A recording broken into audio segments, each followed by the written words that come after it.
नमस्कार मेरे प्यारे विद्यार्थियों, स्वागत है आपका मिशन इंस्टीट्यूट प्रयागराज में। जैसे कि आज हमारा एक नया टॉपिक है, क्या समास। समास के बारे में हम बात करेंगे। समास होता क्या है, समास की परिभाषा देखेंगे, समास के प्रकार देखेंगे। तो आइए चलिए आगे बढ़ते हैं हम। समास, समास का विलोम व्यास, समास का विलोम व्यास या संक्षिप्त होता है। समास का संविच्छेद करेंगे तो आपको क्या मिलेगा, सम धन आस। क्या, सम धन आस। सम का शाब्दिक अर्थ क्या है, समीप। क्या, शाब्दिक का शाब्दिक अर्थ समीप होता है। और आस यहाँ पे क्या है बता रहा आपको, रखना, बैठना, बैठाना और आसन। इस आस का शाब्दिक अर्थ है रखना, बैठना, बैठाना और आसन। बात करते हैं अब समास के भेद के। समास किसे कहते हैं, समास किसे कहते हैं, दो या दो से अधिक पदों से, क्या दो या दो से अधिक पदों से मिलकर बने हुए शब्दों को समास कहते हैं। दो या दो से अधिक पदों से मिलकर बने हुए शब्द को समास कहते हैं। समास में दो पद होते हैं, समास में दो पद होते हैं। कौन कौन से, पूर्व पद और उत्तर पद। पूर्व पद और उत्तर पद, पूर्व पद को पहला पद और उत्तर पद को दूसरा पद।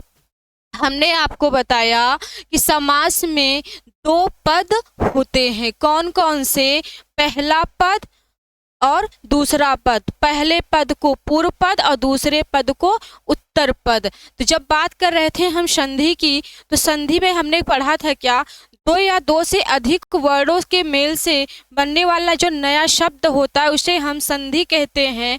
और यहाँ पे हम क्या पढ़ रहे हैं, समास पढ़ रहे हैं। दो या दो से अधिक पदों या शब्दों से मिलकर बनने वाला शब्द समास कहलाता है। दो या दो से अधिक पदों या शब्दों से मिलकर बनने वाला नया शब्द समास कहलाता है। आते हैं देखते हैं समास के भेद। समास के भेद कितने हैं, समास के 6 भेद होते हैं। कितने, समास के 6 भेद होते हैं। कौन कौन से, अव्ययी भाव समास, तत्पुरुष समास, बहुव्रीहि समास, द्वंद्व समास, कर्मधारय समास, द्विगु समास। आपने यहाँ देखा 6 समास। क्या हमको पढ़ना कितना है, 6 समास के बारे में। कौन कौन से, अव्ययी भाव समास, तत्पुरुष समास, बहुव्रीहि समास, द्वंद्व समास, कर्मधारय समास और द्विगु समास। द्विगु समास की जब बात करते हैं कि द्विगु समास में क्या होता है कि जो पहला पद होता है, क्या, पहला पद संख्यावाची, पहला पद संख्यावाची और दूसरा पद संज्ञा या विशेषण पे निर्धारित होता है। अब दूसरी बात करेंगे कर्मधारय समास पे। क्या, कर्मधारय समास की बात करेंगे, इसमें दूसरा पद प्रधान होता है, इसमें दूसरा पद प्रधान होता है। और द्वंद्व समास की बात करेंगे, इसमें दोनों पद प्रधान होते हैं। इसमें द्वंद्व समास में दोनों पद प्रधान होते हैं। और बहुव्रीहि समास में आप देखेंगे कि ना तो पहला पद और ना तो दूसरा पद की प्रधानता होती है, इसमें तीसरा पद निकल के आता है, मतलब किसी अन्य अर्थ की बात करते हैं। फिर बात करते हैं तत्पुरुष समास में, यहाँ पे दूसरा पद प्रधान होता है। क्या, तत्पुरुष समास में दूसरा पद प्रधान होता है। अव्ययी भाव समास में देखेंगे यहाँ पे पहला पद प्रधान होता है। आपने संज्ञा की और आपने समास की परिभाषा देखा और समास के भेद देखे। आपसे पूछा जाएगा, अगर कभी परिभाषा पूछ दिया जाए समास किसे कहते हैं, छोटी सी लाइन में आपको ऑप्शन भी बना रहता है, दो पदों के मेल से। क्या, पदों के मेल से, वर्णों के मेल से, वाक्यों के मेल से। तो इस तरह आपको बना रहेगा। तो आप समास की परिभाषा जब आपसे पूछा जाएगा तो दो या दो से अधिक शब्दों या पदों के मेल से बनने वाला जो शब्द होता है वो समास कहलाता है। और समास के भेद पूछा जाए आपसे, समास के कितने भेद होते हैं, तो आप 6 बताइएगा। बढ़ते हैं अब आगे। अव्ययी भाव समास हम पढ़ते हैं। शुरुआत हमारा है। अब उस 6 भेद में हम पहला टॉपिक क्या पढ़ने जा रहे हैं? अव्ययी भाव समास। अब अव्ययी भाव समास में देखेंगे जिस समास में प्रथम पद प्रधान होता है, जिस समास में प्रथम पद प्रधान होता है और संपूर्ण पद क्रिया विशेषण होकर अव्यय की भांति प्रयुक्त होता है, वह अव्ययी भाव समास कहलाता है। आपने यहाँ परिभाषा में देखा, जिस समास में प्रथम पद प्रधान होता है, जिस समास में प्रथम पद प्रधान होता है और संपूर्ण पद क्रिया विशेषण होकर अव्यय की भांति प्रयुक्त होता है, वह अव्ययी भाव समास कहलाता है। जैसे यथाशक्ति, क्या? यथाशक्ति, यथा के अनुसार, यथासाध्य, हाथों हाथ, प्रतिरक्षण, प्रतिदिन, ये सब एग्जाम्पल आपको मिलेंगे देखने के लिए। तो अव्ययी भाव समास होगा। फिर आगे बढ़ते हैं हम। यदि एक नोट लिखना है आपको, यहाँ पे कुछ नोट्स हैं। यदि किसी संज्ञा या अव्यय पद का दोहराव की बात करते हैं, बार बार, क्या? बार बार, एक से अधिक बार तो वहां पर भी अव्ययी भाव समास होता है। आप यहाँ नोट में देख रहे हैं, किसी संज्ञा या अव्यय पद का दोहराव हो तो वहां पर भी अव्ययी भाव समास होते हैं। जैसे गांव, यहाँ पे गांव फिर गांव, दोहराव हुआ कि नहीं हुआ? हुआ ना।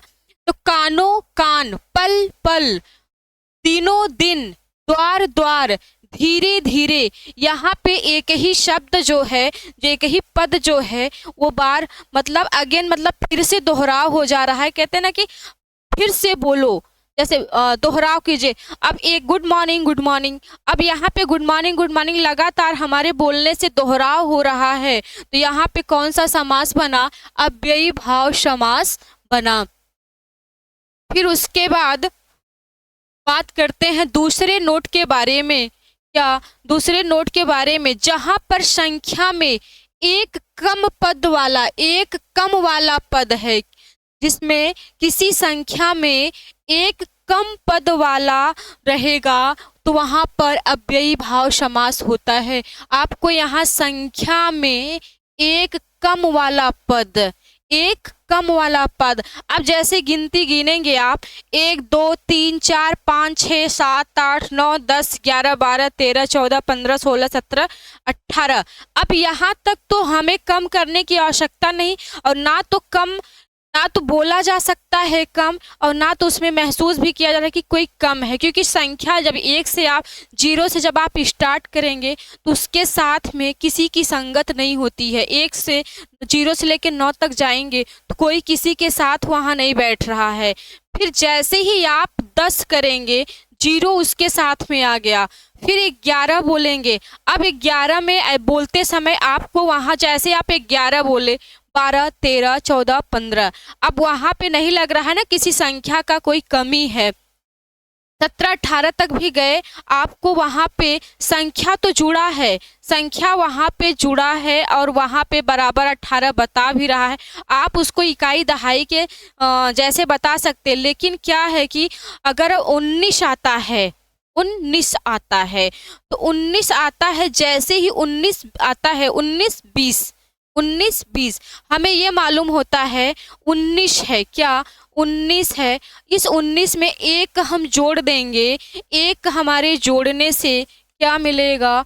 20 मिल जाएगा। 19 1 20। अब यहाँ पे जैसे 20, अब 20 है तो यहाँ पे कमी नहीं लग रही है, यहाँ पे कमी नहीं लग रही। 20 है, ये पूरा है। यहाँ पे 19 39 किसी एक की कमी आ रही है, तो जहाँ पे एक की कमी आएगी वो कौन सा समास होगा? अव्ययी भाव समास। लेकिन किस तरह के? जैसे संख्यावाचक में, किस में? संख्यावाचक में जब आपको एक कम पद वाला मिलेगा, अब 19 मिल जाएगा। अब यहाँ पे देखिए 19 मिला आपको, 19 में अब बताइए दो लोगों में हम डिवाइड कर पाएंगे, दो लोगों में बांट पाएंगे? दिक्कत होगी। अगर यहाँ पे हम एक मिला देंगे तो ये 20 हो गया। अब 20 को तो अगर दो लोगों में हमें बांटना होगा तो 10-10 हमें मिल जाएगा। कितना? 10-10 मिल जाएगा। तो फिर मतलब 20 कुछ आपको है, 20 आइटम कुछ भी है, यहाँ से 2 से डिवाइड करेंगे तो आपको 10 मिलेगा। कहने का मतलब कि 20 रुपए ही पकड़ लेते हैं। 20 रुपए को दो लोगों में देना है तो 10 रुपए एक लोगों को पड़ेगा, तो 10-10 रुपए दोनों लोगों को मिल जाएगा। लेकिन बात वही जब आती है क्या कि 19 रुपए को दो लोगों में देना है, तो 19 रुपए को दो लोगों में देने में दिक्कत आ रही है। यहाँ पे ये हो रहा है कि अगर 1 रुपए और होता तो ये 20 हो जाता, बांटने में भी आराम रहता, 10-10 रुपए दोनों को हम दे देते। फिर यहाँ पे हमने 19 में 1 जोड़ दिया, 20 हुआ। अब 10-10 बराबर आ रहा है। तो कहने का तात्पर्य ये है कि संख्यावाचक में एक कम पद वाला शब्द आपको मिलेगा तो वो अव्ययी भाव समास कहलाएगा। जैसे 59, 29, 39, 49, 69, 79, इस तरीके के जब आपको शब्द मिलेंगे तो ये अव्ययी भाव समास कहलाता है। बात करते हैं हम द्विगु समास की। किसकी? द्विगु समास की बात करते हैं। द्विगु क्या है? द्विगु विशेषण और संख्या। इसमें द्विगु विशेषण और संख्या होता है। जिस समस्त पद या जिस समास में, यहाँ पे आप डिफिनेशन में कह सकते हैं, जिस समस्त पद में या जिस समास में पहला पद संख्यावाची हो। क्या? पहला पद संख्यावाची हो और दूसरा पद या बाद वाला संज्ञा हो तथा समस्त पद समूह का बोध कराता हो तो वहाँ पर द्विगु समास होता है। यहाँ देख रहे हैं, जिस समस्त पद में प्रथम पद संख्यावाची हो तथा बाद वाला संज्ञा हो तथा समस्त पद समूह का बोध कराता हो तो वहाँ पर द्विगु समास होता है। जैसे सप्ताह, दोपहर, अठवाड़ा, चौराहा, अष्टमी, नवमी, फिर उसके बाद सप्तर्षि, ये सारे जब शब्द आएंगे तो कौन सा समास कहलाएगा? ये सब द्विगु समास कहलाते हैं। तो मेरे प्यारे विद्यार्थी, आज आपने पढ़ा समास किसे कहते हैं। समास दो या दो से अधिक शब्दों के मेल को समास कहते हैं। समास में आपसे पद पूछा जाए तो 2 होते हैं, पूर्व पद और क्या? उत्तर पद। और समास के भेद पूछा जाएगा तो 6 भेद बताइएगा। और आज आपने कौन कौन सा भेद पढ़ा? अव्ययी भाव समास और द्विगु समास। उसके बाद आपको पढ़ना है द्वंद्व समास, तत्पुरुष समास, कर्मधारय समास, बहुव्रीहि समास। बहुव्रीहि समास की बात करते हैं, जब हम बहुव्रीहि समास की बात करते हैं, इसमें आप एक कोडिंग कर लेना कि कैसे हम पहचानेंगे कि बहुव्रीहि समास है। बहुव्रीहि समास में कोई पद प्रधान नहीं होता है। बहुव्रीहि समास में कोई पद प्रधान नहीं होता है। बहुव्रीहि समास में कोई पद प्रधान नहीं होता है। किसी तीसरे का अर्थ निकल के आता है। किसमें? बहुव्रीहि समास में। अब जैसे दशानन, फिर उसके बाद आपको आ जाएगा लंबोदर, आ जाएगा चक्रपाणी, आ जाएगा चक्रधर, आ जाएगा। ये जो शब्द आते हैं किसमें आते हैं? बहुव्रीहि समास में आते हैं।